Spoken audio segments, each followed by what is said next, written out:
Border Patrol, National Guard, ICE, and what is developing in our mind. And we support the local police, I think we all do. Right.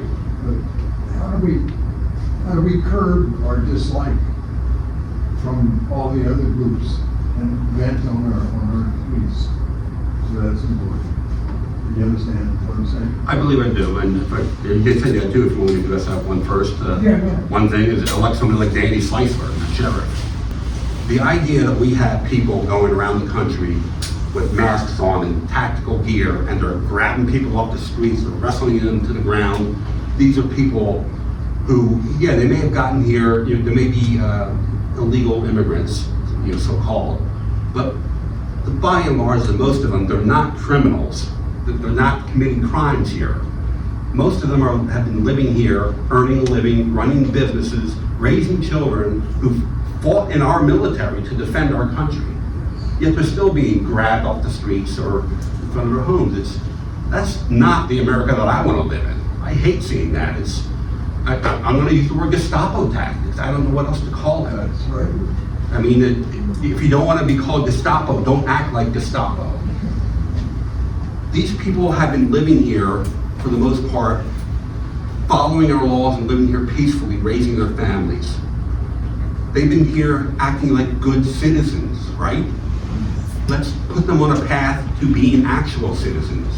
Their children are citizens.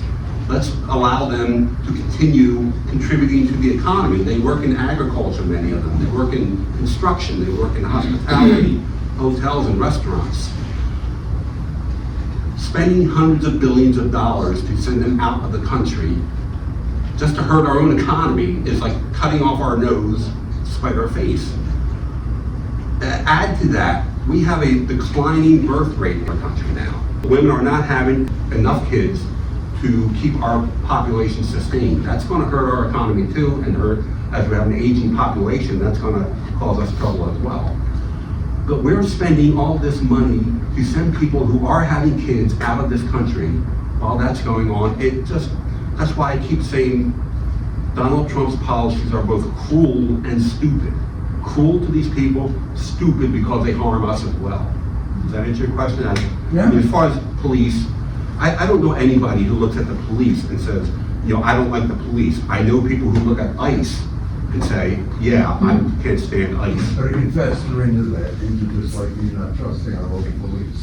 And I don't want to see that happen. I don't either. I mean, I don't see why it should.